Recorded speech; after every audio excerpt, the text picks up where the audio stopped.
Terry. I work for Dr. Agresti, and I'm reading Chapter 4 of his book, Tales from the Couch. Chapter 4, Heidi never gets 2 dates. Heidi came into my office for her first appointment. She is 30 years old, attractive, with brown hair pulled back in a neat bun. She's dressed nicely in casual pants and a tank top with spaghetti straps, and has a pleasant expression. When I asked what brought her in, she said, "I'm having a problem, and I'm hoping you can help me. I go out on plenty of first dates, but after the first date, nobody asks me for a second date. I can't figure it out." For all appearances, she looked like a woman who should have no problems attracting men. So I tried to ask her, what's going on exactly? Even as I asked her, her phone was interrupting, vibrating incessantly, buzz, buzz, buzz. Every time I tried to question her, her phone just kept going off, buzz, buzz, buzz. After some minutes of this, I said, "Before we're even 5 minutes into this interview, your phone has gone off 3 or 4 times. Buzz, buzz, buzz." I couldn't even get a question in. Honestly, I was starting to get a little bit irritated. I said, "Well, tell me about the dates, Heidi." Buzz, buzz, buzz. It's annoying, right? Then she says, "Well, I go on these dates and I think that they go great, but the men never call me back." And then she says, "I think I have problems talking." Buzz, buzz, buzz. Her phone kept going off, and I said, "Heidi, we're going to have to shut that phone off because we can't even conduct this interview because your phone is constantly going off." "I can't concentrate on the issue at hand," she replied. "Oh, I can't shut my phone off." Buzz, buzz, buzz. So I said, "Okay, how about at least put it on silent so I can think?" That was the only compromise she was willing to make. That constant buzzing made me think about what it would be like for a guy on a date with Heidi. Like when she's on a date, does she keep the phone on? Buzz, buzz, buzz. So when I asked her that, she said, "Oh yeah, I always keep my phone on. My friends and I even have a tracker on each other, so we always know where everyone is and what's going on." I said, "Heidi, have you ever thought when you go on a date that just possibly the person you're with wants to be with you and doesn't want to hear your phone going off?" And she asked me, "You think that's the problem?" I said, "Listen, you've only been in this office about 10 minutes and your phone has gone off countless times, and it's impossible for me to even interact with you at this point." To this she says, "Okay, I'll shut the phone alert off, but this is going to be really hard for me." But then she says again, "I'm really having problems because I can't seem to get a boyfriend or even someone to go out with me on a second date." I said, "I want you to think about something. Every time that phone goes off, it distracts you from what's going on in your life right then. I mean your real life. For example, on your last beep or buzz, whatever that thing your phone does. What was it about?" She said, "Oh, that was my friend telling me that she's taking her new terrier puppy, Toto, for a walk." Why anyone would want or need to know that information escaped me, but I said, "Okay, so your friend is telling you she's taking her dog for a walk. What image is in your mind? That image is of your friend taking Toto for a walk, right?" Buzz, buzz, buzz. It went off again. "And what was that about?" she said. "Those are 2 of my friends. They're going paddleboarding tomorrow. I'm on a group text so I can keep up with everyone," I said. "So now you have an image in your mind of your friends paddleboarding." I then said, "Okay, what's the next one?" She said, "Well, this one says they all want to have brunch together on Sunday and then go to the green market afterwards." I said, "Do you realize that each time that phone goes off that your mind goes to another place with other people rather than the place or person or people you're with at that time? Like me, for instance. You're sitting here in my office, but your mind is someplace else. You were walking a dog, you were paddleboarding, you were at some green market. You were everywhere but here. And do you realize that each time you separated from the current time, you didn't just separate your thoughts, your mood also separated. Because all of a sudden, now you're in the mood of what would it be like to go paddleboarding? Or what would it be like to go to brunch in this green market? Or what would it be like to be walking Toto, your friend's new terrier puppy? Your mind is distracted, and that's undoubtedly what's happening during your dates. You need to understand, when you get a buzz from your phone, it's not just information you're taking in. Your brain also reacts to that information, and it takes off. Your mood changes, your feelings are altered, and even your body posture changes. And what if one of those phone buzzes were about bad news? You gave me 3 pretty benign topics. But what if a good friend was angry and unfriendly, and unfriended you? Or heaven forbid, someone got hurt. How would that distract you from whatever you were doing? How would it change your mood on a date? It would shift the entire experience of the night, not just for you, but for your date as well.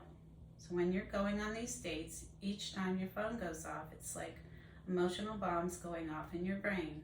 Your mind is scattered emotionally, your thoughts change, and you're thinking about the information from the phone alert, rather than where you are at that moment in real time.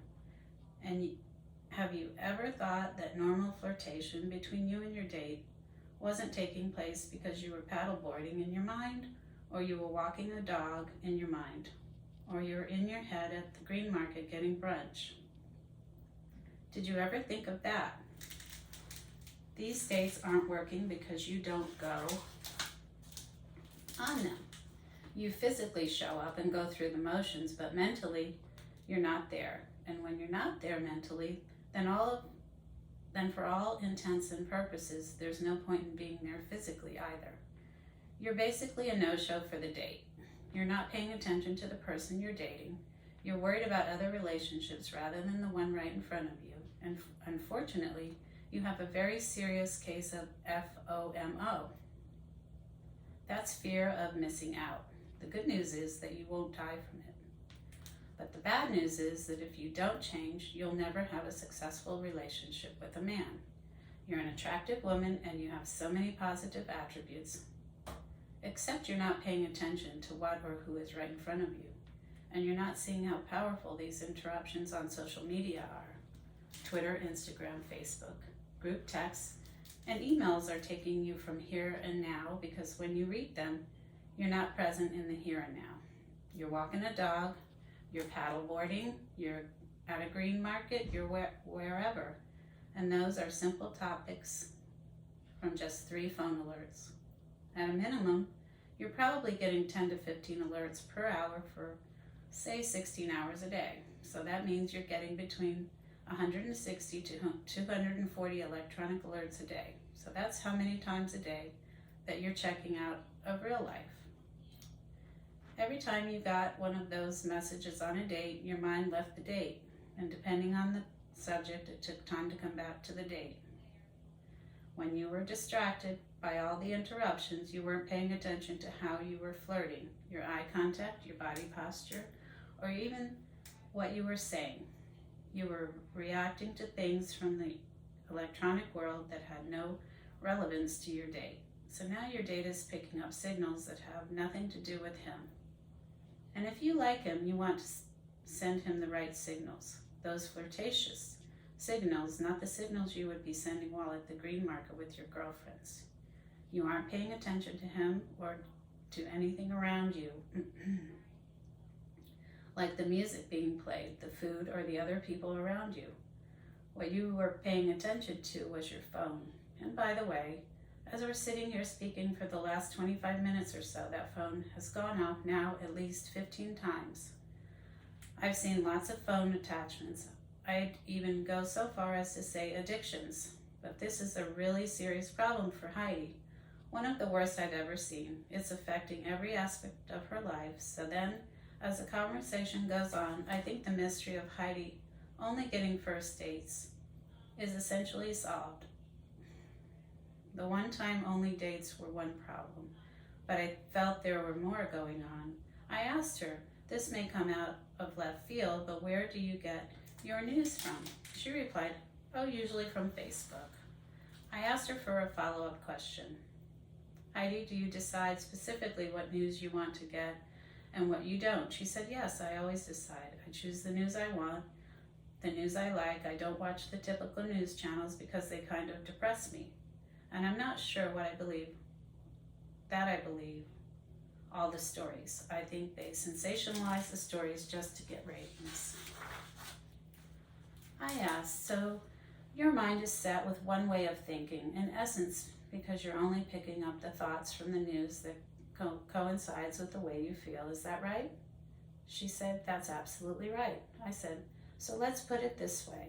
That is sort of brainwashing you to think only one way. So now I want you to think about being out with a date.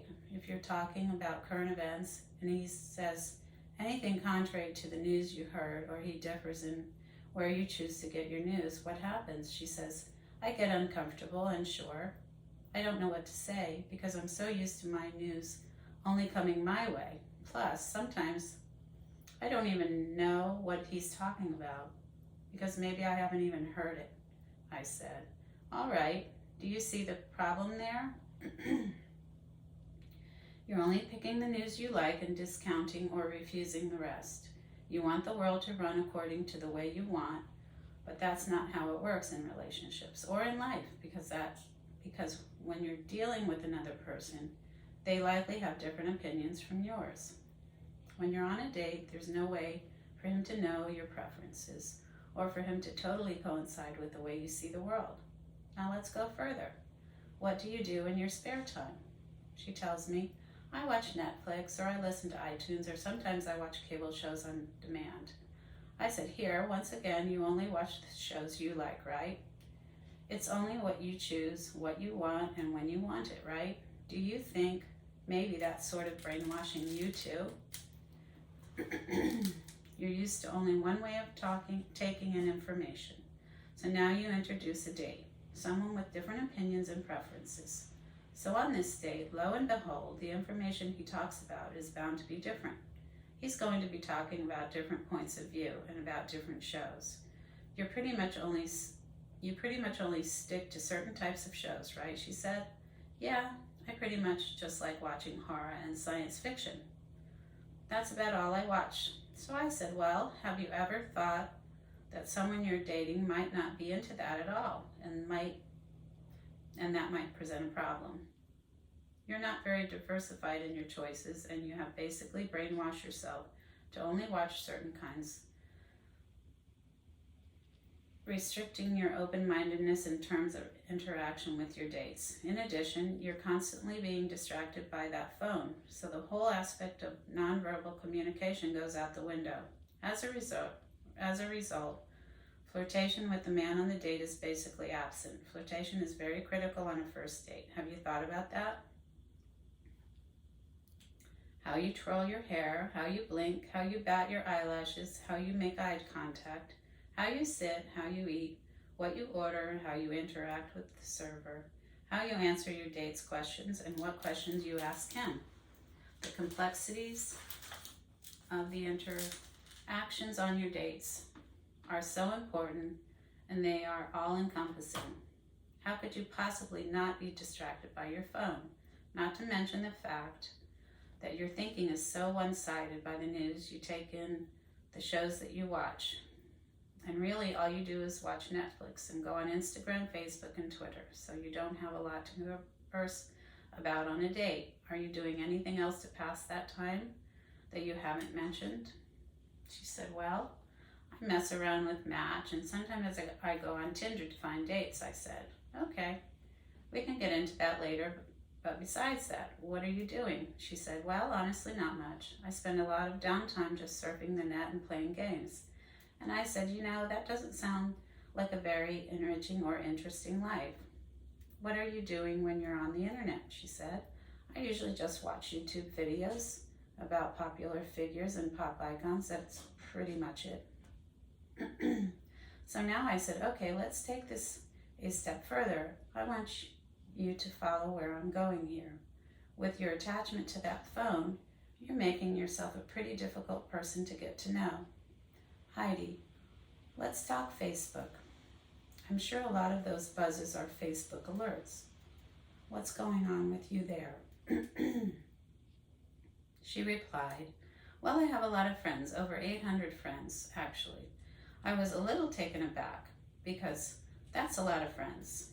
But I knew that most were bound to be Facebook friends rather than real friends, so I asked, "How many of these friends do you actually regularly spend time with in person?" She said, "Well, I get together with at least 10 of them." I was shocked by such a small number, so I said, 10 out of 800 isn't really the best number. What about the other 790 friends? How much interaction do you have with them? She answered, "Well, I've made it a point to try to meet more of them in person lately. So I'd say I've met maybe 10 or 20 more recently, but I know those 10 really closely." To that I said, "So maybe we have, 25 or 30 people who you actually have seen in person, and another maybe 770 who you've never really met." She said that was about right, and I asked, "So your identity on Facebook, what's that like?" She said, "Well, I'm very consumed with posing for taking just the right pictures in the right places and posting them. I want to look really attractive to people and make it seem like I'm always in cool places and doing cool things and hanging around with cool people." I said, "So real life is trumped by this identity, where if you see something really cool or someone famous, you have to get a picture, even if it's just a fleeting moment. And when you have this one perfect moment when you're looking good or you're in a cool place, you take a picture and post it. It doesn't necessarily mean you're having the time of your life, does it? It's just a moment in time, a blip on the radar of your life." She said, "Right. The picture is just to show the cool moment, to make it seem like I'm doing something exciting, like traveling to new and exciting places." I said, "But is that the real you?" She said, "Not really, but that's how I'd like to be. Actually, I think most of my Facebook friends would be surprised to find out that I spend most of my time home alone on Netflix and scanning the internet, checking out YouTube, playing dumb games on Facebook, and answering texts, Twitters, Instagrams, and emails." I said, "All right. I just want you to consider that there is a less positive side of social media. You're creating an identity on Facebook, and you're competing with other people that are also trying to create an identity on there too, aren't you?" She said, "Well, yeah, that's like the most important thing in my life. I want to make sure that my pictures are as attractive as theirs are, and I want to show that I have a better life than they do, and I do that through the pictures I take and post. It's kind of a competitive thing. I have to put my best foot forward." I see this a lot in my practice. The incident of it has grown exponentially in the last several years. People work so hard and spend an inordinate amount of time in an effort to present a perfect life online for everyone to see, when their real lives look nothing like these created lives. That's why I call it fake book. I said to Heidi, "I have to wonder how many people on Facebook are really living good lives. I mean real lives, because on Facebook, people can make it seem like they have this perfect life, but their real lives don't match up at all. So when people do go out on dates from Facebook, it doesn't usually work, because what people see on Facebook isn't what they get." As she rolled her eyes, Heidi said, "Ugh, tell me about it. People never look like their pictures." To that, I could only shake my head in bemusement. We still had the issues of that damn phone. Thankfully, it was on silent, but I could still hear it vibrating in Heidi's purse, and she clearly heard it too, because she had a little micro reaction every time it vibrated. I knew she was dying to check it, so to redirect Heidi, I asked her, "What happens when you and your friends go out? Are you constantly on your phone when you're out with your friends?" She answered almost immediately, "Yes," but followed that with, "But I don't have that many friends I go out with." So now that confirmed what I had suspected. She was leading an online virtual life rather than a real life. The advent of social media has kept me very busy, because you won't believe how many people live online existence, not a true real life existence, only to find that it leaves them empty, lonely and depressed. When I asked her if her social media-based life was fulfilling, she confirmed no, there's a hollowness to it. I realized it and I could feel it, but I can't seem to change it. I wondered if I could stop it, maybe I could get second dates. And I know that almost all my Facebook friends aren't really true friends. Of course, I don't have a boyfriend and I spend a lot of time alone. To this I said, it sounds really sad, and I'm sure you feel lonesome, and that it would be nice to just have the energy of being around a real person. You have to realize how much this goes into fairy tale land, because you see a picture online and you fill in the dots with your mind. So it's what your imagination about these people are like that becomes important. You base everything around a picture, and a picture does not tell the whole story of a person, does it? You understand, you post a picture of you getting on a private plane, but did you really get on that plane and fly in it somewhere, or did you just take a picture of the plane? It's just a picture, isn't it? Yeah, she said, I went further. And this yacht, was that just a picture next to it, too? She said yes. That was just a boat at a dock of a restaurant where we were eating. I had to make sure she understood, so I said, so you took a picture next to a boat as if you were going for a ride on that boat, when that wasn't true. I wondered if she realized that her other friends were taking these same types of pictures and creating these same imagery lives. So she was in a constant competition to create the best imaginary life. I asked her, competing to create an imaginary life, do you realize how insane that sounds? And how empty, lonely, and soulless that becomes? So now you have all of these electronic friends. You are living in all of these imaginary electronic worlds, and you're competing with them for the best imaginary life. The look on Heidi's face basically said it all. But she answered, oh my God, you're right. It sounds so pathetic. It's all fake. It makes me feel kind of like a poser. I needed to drive the point home. Have you ever thought that your social skills are also declining as a result of this electronic communication? That, inadvertently, the electronics are separating you farther and farther apart from real people and making you more and more lonely. Besides, when it really comes down to it, how many people could you actually call if you needed to? Let's say, God forbid, you were hurt and needed help at home. How many people could you call to take care of you? Heidi looked at the ground and said, honestly, probably none.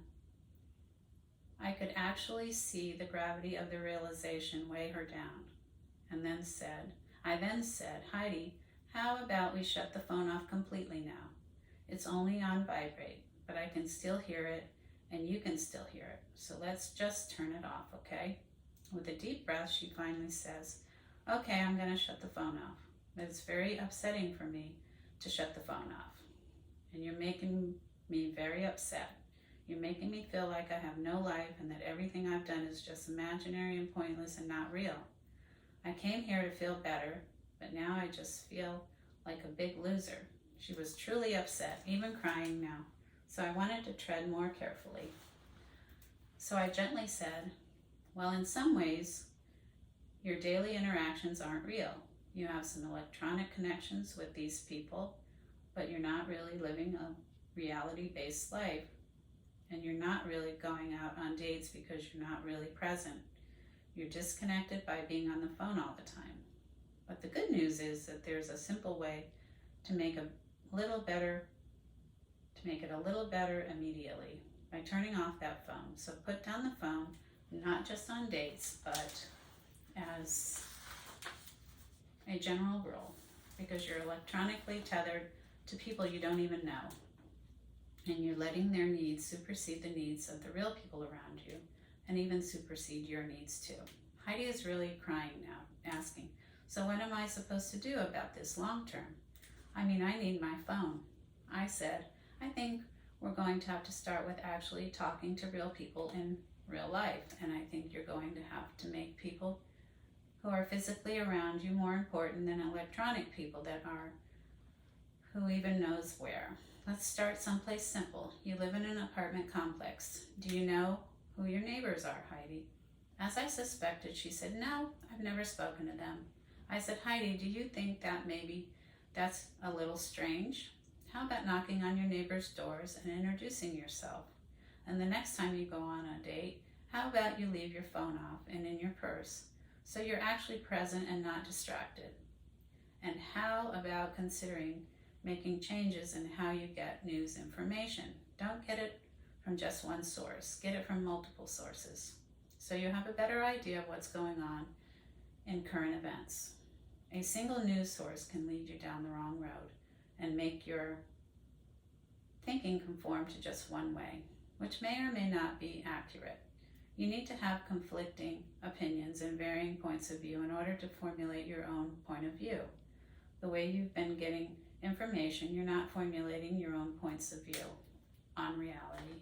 You're simply accepting the information on the world that you're getting over Facebook and accepting that as gospel truth. So when anything conflicted with that, you simply discount it as incorrect. That's not going to make for a well-rounded person, and it's not going to make for a person who can fully interact with someone else on many levels. Are you seeing what I'm getting at? By limiting the information you take in, you're limiting your potential opinions and allowing yourself to be easily manipulated by your single informational source.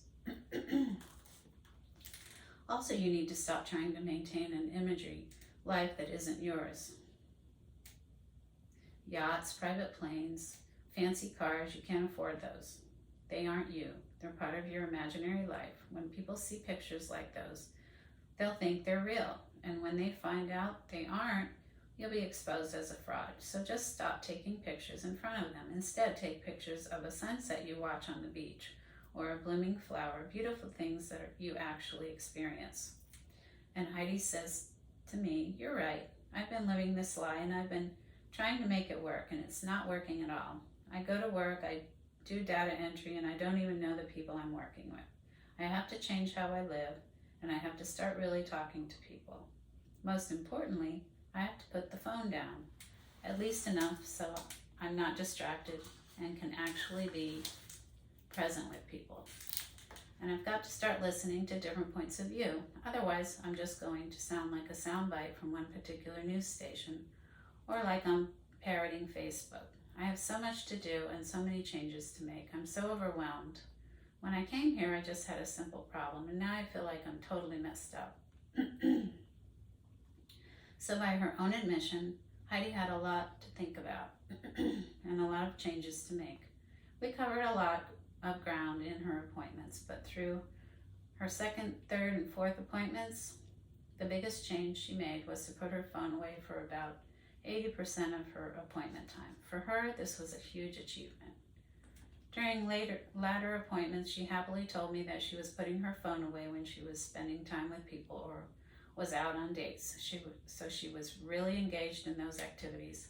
As for the social media, she stopped taking pictures in front of pricey toys she didn't own and learned that it wasn't about creating an imaginary life. It was about living a real life with real people that really counted.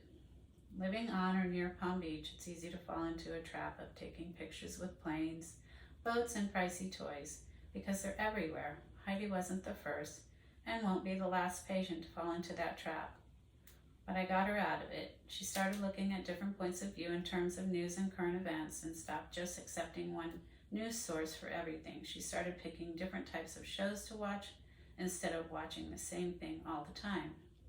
And she broadened her horizons and started doing activities outside of her home that didn't involve electronics or social media. It took many sessions over a two-year period to deprogram Heidi, and her progress is an ongoing process. At this time, she doesn't yet have a boyfriend, but I'm happy to report that now Heidi regularly gets 2 dates.